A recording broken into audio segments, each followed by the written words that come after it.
Hey, Cowboy fans, Cowboy Nation, Cowboy fans all over the world. Good morning. It's the Cowboy Legends for Life coming back at you again with another video. In the hopes that you liked the last one. I'm going to tell you, this is a beautiful morning, man. I should have opened up the blinds a little more, though. Get some more sun in here. Not that much, but get enough more sun in here. I'm looking how beautiful outside. I'm going to go for a walk for certain. You know, I got some work to do. I work every day. I work every day on Sundays, man. I look for properties. I look for notes every single day. Opportunities to make money. And so, it's just. But you can't stay in the house, being on the internet and making calls all day. You got to go outside and get some fresh air. You know, go and get this beautiful neighborhood and walk up and down the tree-lined streets and all this stuff here in the Lakewood. Anyway, oh man. I want to give a shout out to my subscribers, man. I want to say, you know what? I want to say thank y'all, man. You know, I got a few hundred of them, man, and they're great and they're loyal and they're very funny and they're very and they have a lot of knowledge of football. I want to say thank you to all of you. If I could say, even try to remember all your names, man. That goes for Janie. That goes for Justin Quarles. That goes for, oh my God, please help me remember everybody's name. CFX and Baby. I'm sorry. I'm gonna say Cowboy Face. Oh my God, see, look, you can't blame me. Me and Mark Holmes got the same syndrome, okay? You know, when you get past 50, believe me when I tell you, it gets hard to remember a lot of things. It does. I mean, it literally does. But you know what? Why don't you take care of yourself and not try to go through less stress as possible in your life, and things will melt down in the right way. You know what I mean? It'll simmer down in the right way. You don't have to try to be so, remember everything. Because you're not going to. See, sometimes you're going to forget some of the most easiest things. And it happens. But, like I said, I want to thank all of y'all. You know, I'll remember more names. Give me a second. Give me a second. I want to thank, I should have wrote them down. Okay, it'll come to me. Anyway. Listen, Cowboy fans. Listen, subscribers. We're at war.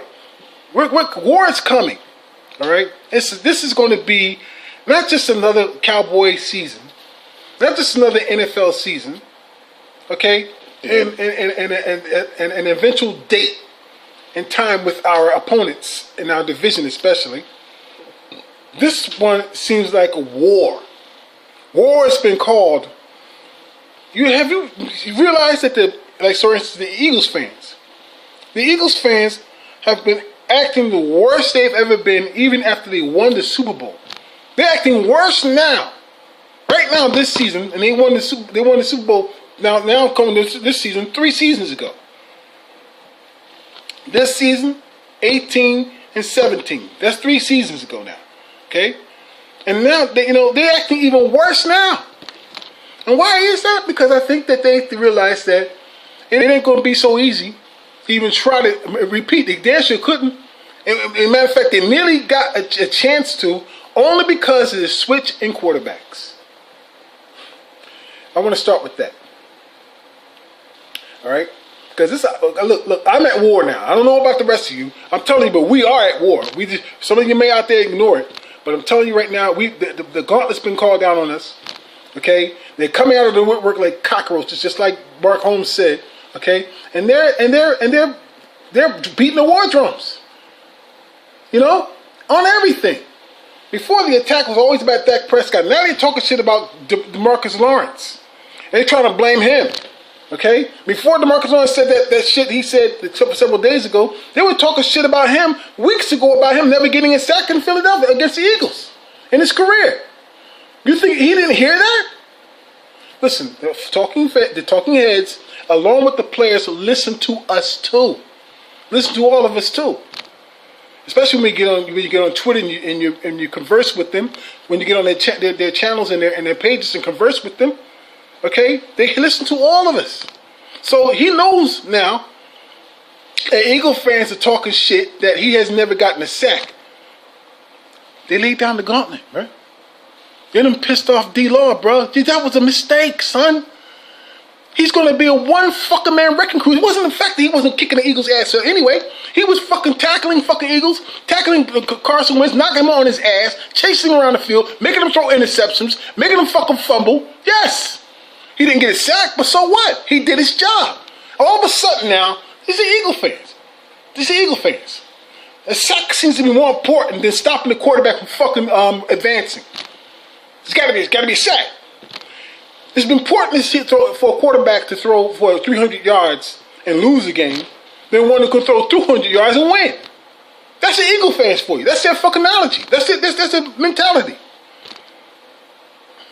Now, if your quarterback can rush the ball now, according to some Eagles fans, you can rush the ball in, okay? If you can run the ball in and score, you're limited because you didn't throw it.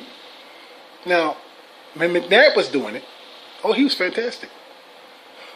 But you see, the two best quarterbacks in Eagles history, McNabb and Foles, all right?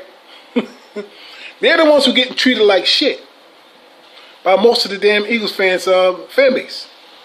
They're the ones who are getting treated like shit and denying Foles everything. They're denying. It wasn't for Carson Wentz, Foles would have never even been in the playoffs. Wait a minute. Which one did been in the playoffs? Didn't that bitch have 3 years to get a chance to be in the playoffs? What did he do? He had to be saved. Well, he had to be saved twice. But let me see this. Okay, let's see. We grasp on your analogy of this 2017 season when the Eagles won it all, and they beat one of the greatest teams of all time.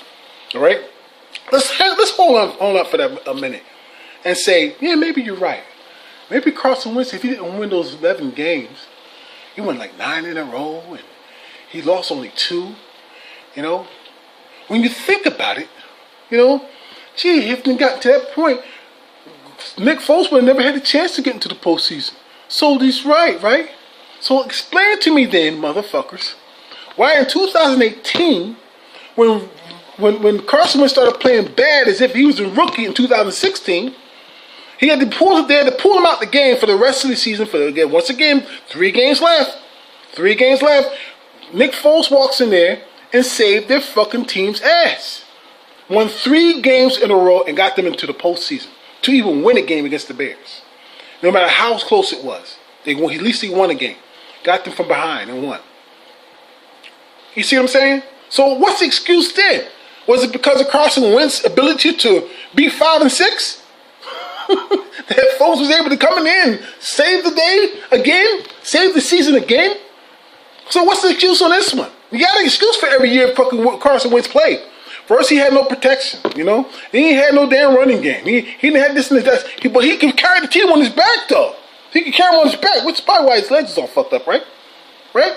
So anyway, so now in 2017, when he got hurt again. When he got hurt, he was hurt in 2016. Don't let them fool you. He may have started all 16 games in 2016, but he didn't finish all the games because he got hurt several times. Okay, but anyway, that's not even important at this point. Okay, 2017 he got hurt. Foles had to come in. You see, let me tell you something about this game. The Rams game, when Foles came in, they were ahead when Carson Wentz threw a touchdown. When he hurt the leg after he tried to run it in, he called the ball back. Then they took him to the locker room. That's all you saw of him anymore on the field, right?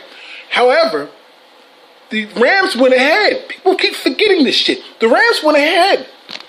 Okay, Nick Foles, as unwarmed as he was, playing, he hasn't played in a while, came in and he looked bad a little bit, but he marched them down the field to be able to kick a field goal so they can get ahead, and they won that game. Because the defense actually blew it. The Rams and Goff almost won that game. But Nick Foles marched them down the field close enough to kick a field goal, and they won that game. They act like as if, Carson Wentz walked off the field and they were up by 30 points. Eagle fans are stupid, man. I get a laugh out of them, man. They get dumber by the fucking seasons. They're more dumber now than they were back in their fucking Jaworski days. When I was a kid. Anyway. That's what happened. So Now Foles gets in there, and he shines. He plays roughly against the Atlanta game. The Atlanta Falcons are not a goddamn slouch. They're a good defensive team. They were. Even they shut down Brady in the Super Bowl. It's just that their coach, who should have been fired, decided that he was going to fucking throw the ball instead of run the ball. He refused to slow the game down. So therefore, Brady did his magic. And that's the only reason why he won. Okay? Brady did his magic because the fool decided that they're gonna take Matty Ice and challenge to one of the greatest quarterbacks of all time on the field. And Matty Ice lost. You don't do that, bro. You don't do that. Look what Foles did. He incorporated the running game with the passing game. He slowed the game down. Look again. Smart ass quarterback. And he won the Super Bowl. Okay? Listen. So now, that's all it would. But let me tell you something, man. You still now got this guy Wentz as if he's the best talented quarterback in the league. Oh, we're talking about him up there with Brady. I'm hearing him with Aaron Rodgers, and he's up there with Breeze and all. Not mentioning Russell Wilson at all. That's such disrespect, man. Russell Wilson is a top 5 quarterback. Top 5. And you know what? Russell Wilson and Carson Wentz went ahead 2 times against each other, and Russell Wilson beat his ass twice. He hasn't beaten Russell Wilson, and yet he's somehow better than Russell Wilson. Nobody talks about that. He's 0-2 against Russell Wilson in the Seattle Seahawks. Nobody wants to talk about that. But I do. I'll talk about it to you. Let me tell you something. I'm looking at Dak Prescott's stats against Carson Wentz. You know, when it comes to the stats, the rating, passer rating, average of the year, Dak Prescott beats him 96.0. Wentz is 92.5. Right? His yards attempt is 7.4. Wentz is 7.0. His yards attempts after it average is 7.56 to 7.11. Dak Prescott over to Carson Wentz. Right? Then you get the one 6. NYA is 6.42 and Wentz is 6.22. You understand? And here's the thing that's crazy. They keep calling Dak Prescott Dinker and Dunker. His average of passing and more average per fucking pass is higher than Carson Wentz. So if he's a Dinker and Dunker, how come what's Carson Wentz then? If Dak Prescott's average per year pass is higher than Carson Wentz. And you have this asshole, jerk off, fuckface, talking about, Carson Wentz now. He's been proven that he's been in QBR the last 2 years with all the greats up there. With what's his name, Brady and all them. But refused to mention that Dak was in the top 5 QBR his first 2 seasons. 3rd and 4th, respectively. Knew that and didn't want to fucking mention it. Because you know why? Because that's what fucking non-men do. Bitches do. That's why I call him a bitch. You know what I'm talking about? Because he refused to acknowledge the facts. Wants to talk shit to tell you that this is why Carson Wentz deserves that money. Yeah? Really? You know what's lucky about that contract? It's only 4 years. You guys, it's not 7 years like we did our quarterback, okay? And he was 32 years old when he got that contract, and he signed it 31, 32 years old. Okay? So I would say that's pretty damn good. I see about 26, 27, Carson Wentz. And he's got a 4-year contract. Because if he fails within a year or two, I'll tell you something, boy, but if he fucks up like he did last year in his rookie year too, oh my God. All hell is going to break loose. Starting in Philadelphia. And y'all know it. So you better pray. I hope he does well. Okay? You know what's strange? A few things that even let them talk about Dak Prescott. He's got 3 more interceptions than Dak Prescott in his career. He's played 8 less games. Everybody's talking this shit. He got more touchdowns thrown than Dak Prescott. But how come you're not talking about the fact that he has 3 more interceptions in 8 games less? He has more fumbles too in 8 games less than Dak Prescott. What is all that about? Is that elite to you? That sounds like an elite quarterback that's better than everybody? What a joke. And he got $228 million. 32 per year. 107 signing bonus. Biggest in history. I am flabbergasted by the stupidity. The only thing good about that fucking contract is the years. That's it. The years. Okay, if you want to call Harry Roseman a smart GM, give him that part. That was smart. Oh my God, man. And you looking at Dak passer rating. There's a time when they all played very bad. Everybody talks shit about how Dak played so bad. I remember he played against the Eagles. He was so bad. He had 30-point-something rating in that game. That was bad. Okay? He had no protection, no running game, no nothing going on. He was bad. But Wentz, when he played the Saints, he had a 31 fucking passer rating. A 31. 3 interceptions and no touchdowns. And y'all want to sit there and talk shit about my fucking quarterback. At least Dak Prescott may have lost 3 games in a row in his career at one point. He did. Against him in 2017. Okay, when Zeke was gone for 6 games, he lost the first 3 games and then won the next 3 games. So this shit about he played against, at least he was 3-3. Which I was hoping for when that whole thing started.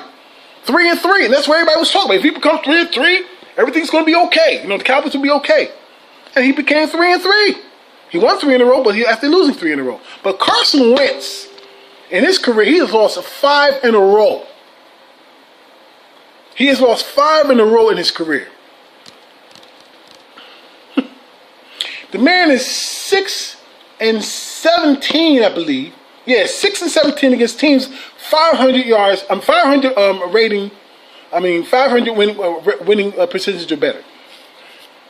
6-17.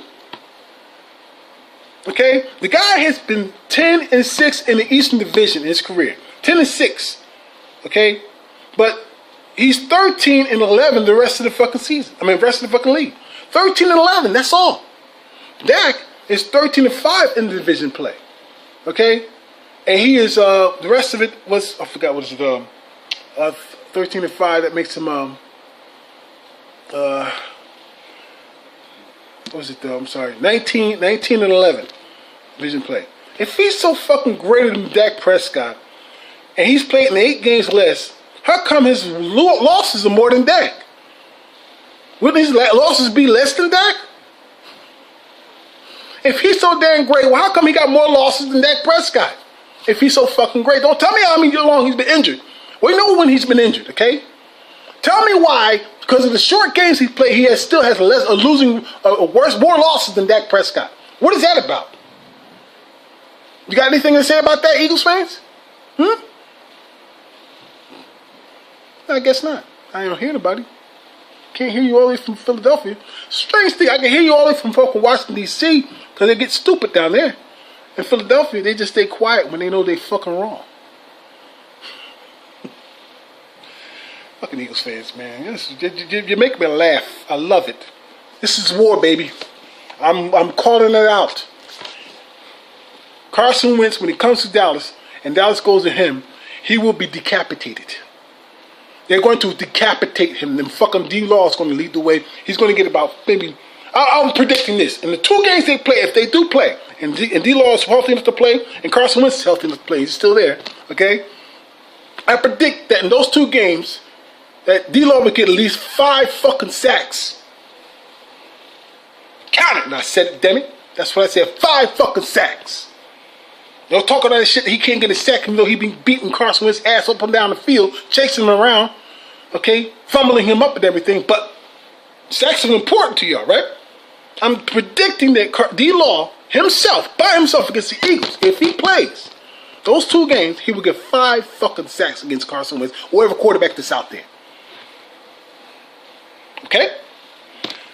That's all I got to say right now. I might make one later on. I'm enjoying myself. I'm going to go and enjoy my day and then come back and make some phone calls. Make me some money. Bye-bye. By the way, sorry, I'm going to mention this real quick. You know, in terms of winning, like I said, when I'm losing, Dak Prescott has lost 3 in a row at one point, but Carson Wentz has lost 5 in a row at one point, right? But Carson Wentz did win 9 games in a row at one point. I think 2017, yes he did. 9 games in a row. But Dak has won 11. So, Pick a fucking stat.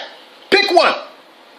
Besides, well, no, you could pick the touchdowns too, because to me and everybody else who's got a good analogy about football, either you pass it in or you rush it in. You take care of the football. Whether you're doing both of them, that's taking care of the football. He's got more fucking touchdowns than Carson Wentz anyway. Bye. Bug on the hill.